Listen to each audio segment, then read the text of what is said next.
வணக்கம். இலங்கை செய்திகளுடன் நான் ரோஷன். விரிவான செய்திகளுக்கு முன் தலைப்புச் செய்திகள். இலங்கை வரலாற்றில் இதுவரை இல்லாத அளவில் அதிக வருவாயை ஈட்டும் ஆண்டாக 2025ஆம் ஆண்டு ஆகும் என்று ஜனாதிபதி அனுரகுமார திசாநாயக்க நம்பிக்கை. தேர்தல்கள் நெருங்கி வரும் நிலையில் கிராமங்களிலும் நகரங்களிலும் உள்ள அதிகார நிலைமை குறித்து மக்கள் மதிப்பீடு செய்ய வேண்டும் என்று எதிர்க்கட்சித் தலைவர் வலியுறுத்தல்.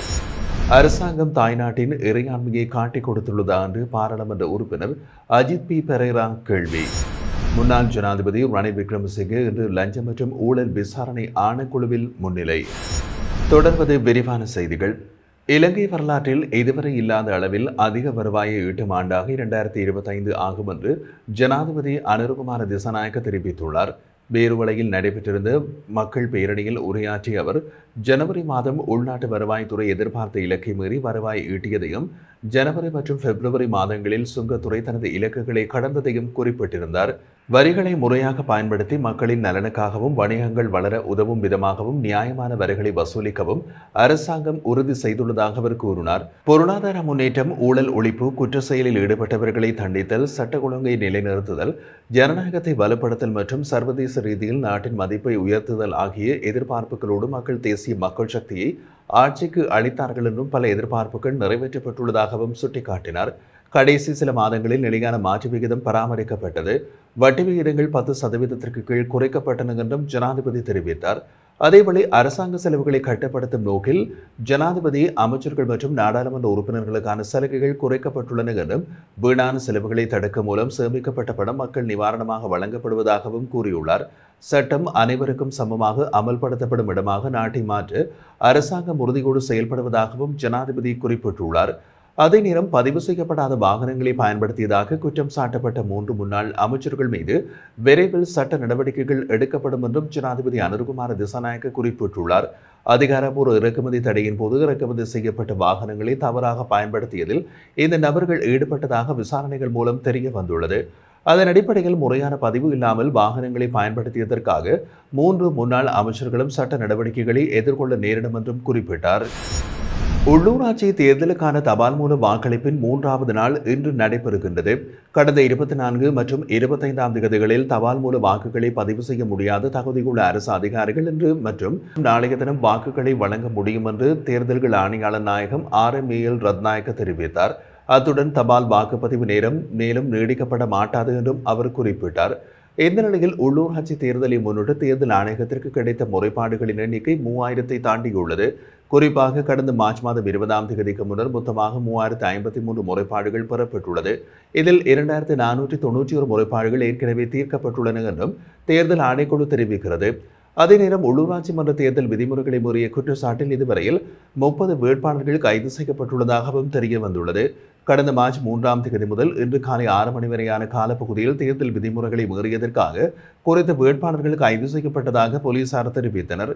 இந்த காலப்பகுதியில் 131 கட்சி ஆதரவாளர்களும் 31 வாகனங்களும் போலீசாரால் பொறுப்பேற்கப்பட்டுள்ளதாகவும் போலீசார் குறிப்பிட்டுள்ளனர்.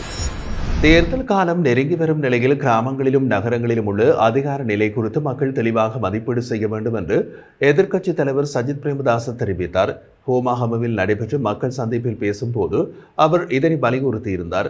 கடந்த ஜனாதிபதிகள் மற்றும் பொது தேர்தல்களின் போது வழங்கப்பட்ட தேர்தல் விஞ்ஞாபனங்கள் மற்றும் வாக்குறுதிகள் என்ன ஆனவை என்பதை மக்கள் ஆராய்ந்து பார்க்க வேண்டும்.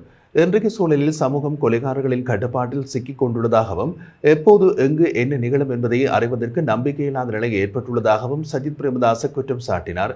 சட்டத்தின் ஆட்சி நசுங்கி அரசாங்கத்திடம் சட்ட ஒழுங்கை பேணும் ஒரு தேசிய திட்டம் கூட இல்லை. பிரஜைகளின் வாழ்வுரிமையை பாதுகாப்பதும் சட்டத்தை அமல்படுத்துவதும் மக்களின் பாதுகாப்பை உறுதி செய்வதும் அரசு தலைவரின் அடிப்படை பொறுப்புகளாக இருக்க வேண்டும் என்று வலியுறுத்தினார். மேலும் ஜனாதிபதி அனுரகுமார திசாநாயக்க எழுதிய கடிதத்தை அடுத்து அமெரிக்கா விதித்த வரி தீர்வு 90 நாட்கள் நிறுத்தப்பட்டதாக பிரதியமைச்சர் ஒருவர் தெரிவித்திருந்தார். பின்னர் மற்றொரு தூதுக்குழு அமெரிக்கா சென்று கலந்துரையாடல்களை சுமூகமாக முடித்ததாகவும் இந்த விவகாரம் தொடர்பாக இரு தரப்பினரும் கூட்டு அறிக்கை வெளியிட திட்டமிட்டுள்ளதாகவும் ஜனாதிபதி கூறியிருந்தார். ஆனால் இதுவரை எந்த ஒரு கூட்டு அறிக்கையும் வெளியாகவில்லை என்றும் சஜித் பிரேமதாச விமர்சித்தார். ஐக்கிய மக்கள் சக்தியின் பாராளுமன்ற உறுப்பினர் அஜித் பி பெரேரா மே 6க்கு முன்னர் இந்தியாவுடன் கையெழுத்திட்ட ஒப்பந்தங்களை அரசாங்கம் வெளியிட தவறினால் அது தாய்நாட்டின் இறையாண்மையை காட்டிக் கொடுத்ததாகவே கருதப்படும் என்று கூறினார்.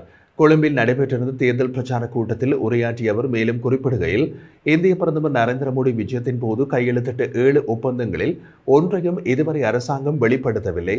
பாராளுமன்றத்தில் சமர்ப்பிக்கப்படவில்லை. வெளிநாட்டு அலுவல்கள் அமைச்சின் இணையதளத்திலும் பதிவேற்றப்படவில்லை. ஊடகங்களுக்கு கூட விவரங்கள் வழங்கப்படவில்லை. தகவல் அறியும் சட்டத்தின் அடிப்படையில் கோருமாறு கூறியிருந்தாலும் வெளிநாட்டு அலுவல்கள் அமைச்சர் விஜித ஹேரத் இந்தியாவின் ஒப்புதலின்றி ஒப்பந்தங்களை வெளியிட முடியாது என்று தெரிவிப்பதாகவும் அமைச்சர் நலிந்த ஜெயதிச இவ்வாறு நியாயப்படுத்துவதாகவும் அவர் சுட்டிக்காட்டினார். நட்பு ரீதியான ஒப்பந்தங்கள் என்றால் இந்தியாவின் அனுமதி தேவைப்படுமா என்று கேள்வி எழுப்பிய அஜித் பி பெரேரா இந்த விதமான நிபந்தனைகளுக்கு அரசாங்கம் ஏன் இணங்கியது என்பதை நலிந்த ஜெயதிச விளக்க வேண்டும் என்றும் வலியுறுத்தினார். முன்னாள் ஜனாதிபதி சந்திரிகா பண்டாநாயக்க குமாரதுங்க தமது அனுமதியின்றி பெயர் மற்றும் புகைப்படம் தேர்தல் பிரச்சாரத்திற்கு பயன்படுத்தப்படுவதாக முறைப்பாடு பதிவு செய்துள்ளார். இது தொடர்பாக அவர் தேர்தல்கள் ஆணையாளர் நாயகம் RMAL ரத்நாயக்கவிடம் எழுத்துப்பூர்வமாக முறையிட்டுள்ளார். அத்தனங்கல்ல தேர்தல் தொகுதியில் கதிரை சின்னத்தில் போட்டியிடும் பொதுஜன ஐக்கிய முன்னணியின் வேட்பாளர்கள் தமது புகைப்படத்தை அனுமதியின்றி துண்டு பிரசுரங்களில் பயன்படுத்தி வருகின்றார்கள் என்று அவர் குற்றம் சாட்டியிருந்தார். லசந்த அழகியவண்ண மற்றும் சரண குணவர்த்தன ஆகிய வேட்பாளர்களின் புகைப்படங்களோடு தமது புகைப்படமும் இணைந்து பிரச்சாரம் நடைபெறுகிறது என்றும் அவர் சுட்டிக்காட்டினார். தாம் தமது பெயரையும் புகைப்படத்தையும் எந்த ஒரு வகையிலும் பயன்படுத்த வேண்டாம் என்று கதிரை சின்ன வேட்பாளர்களிடம் தெரிவித்துள்ளதாகவும் இதனை உடனடியாக நிறுத்த வேண்டும் என்றும் சந்திரிகா தெரிவித்துள்ளார். இது தொடர்பாக தேர்தல்கள் ஆணைக்குழுவுக்கும் அதிகாரப்பூர்வமாக அறிவித்துள்ளதாகவும் அவர் குறிப்பிட்டிருந்தார். முன்னாள் ஜனாதிபதி ரணில் விக்ரமசிங்கே இன்று லஞ்ச மற்றும் ஊழல் விசாரணை ஆணைக்குழுவில் முன்னிலையாகியுள்ளார். நாடாளுமன்ற உறுப்பினர் சாமர சம்பத் தசாநாயக்கவின் கைது தொடர்பாக ரணில் விக்ரமசிங்கவின் கருத்தை பதிவு செய்ய அவர் ஆணைக்குழுவுக்கு அழைக்கப்பட்டுள்ளார். இதற்கு முன்னர் இருமுறையும் அவர் அழைப்பு பெற்றிருந்தாலும் சில காரணங்களால் அவர் லஞ்ச ஊழல் ஆணைக்குழுவில் முன்னிலையாகவில்லை. எனினும் இறுதியாக தமது சட்டத்திரணி வெளிநாட்டிலிருந்து திரும்பிய பிறகு ஆணைக்குழுவில் ஆஜராக போவதாக ரணில் விக்ரமசிங்கே அறிவித்திருந்த நிலையில் இன்று அவர் முன்னிலையாகியுள்ளார். இதேவேளை இன்றும் லஞ்ச ஊழல் விசாரணை ஆணைக்குழுவில் முன்னிலையாவது தரவினால் முன்னாள் ஜனாதிபதி ரணில் விக்ரமசிங்கவுக்கு எதிராக சட்ட நடவடிக்கை எடுக்க தீர்மானிக்கப்பட்டதாகவும் தகவல்கள் தெரிவிக்கின்றன. இருமுறை அழைப்பு விடுக்கப்பட்டும் எவ்வித காரணமும் தெரிவிக்காமல் அவர் ஆணைக்குழுவில் ஆஜராகவில்லை.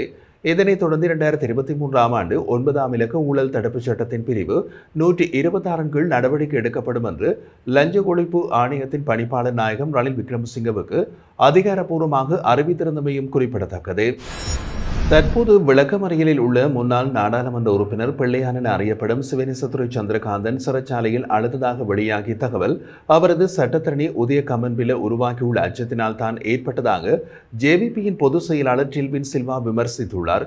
பேருவளையில் நடைபெற்ற விசேட மக்கள் சந்திப்பில் பேசிய அவர் பிள்ளையான் தொடர்பான வழக்கு உதய கமன்பில கைப்பற்றிய முதல் வழக்காக இருக்கலாம், ஒருவேளை கடைசி வழக்காகவும் மாறலாம் என்றார். மேலும் அவர் குறிப்பிடுகையில் பிள்ளையான் கைது செய்யப்பட்ட போது முன்னாள் ஜனாதிபதி ரணில் விக்ரமசிங்கே நேரடியாக தொலைபேசி மூலம் சிறை அதிகாரியுடன் பேசி பிள்ளையானை சந்திக்க அனுமதி கேட்டார். சாதாரணமாக நெருங்கிய உறவினர்கள் மற்றும் சட்டத்தரணிகள் மட்டுமே சந்திக்க அனுமதிக்கப்படுவர். உதய கமன்பில பிள்ளையானை நெருங்கிய உறவினர் அல்ல. எனவே அவர் சட்டத்தரணி என்ற அடிப்படையில் சந்திக்க முயன்றார்.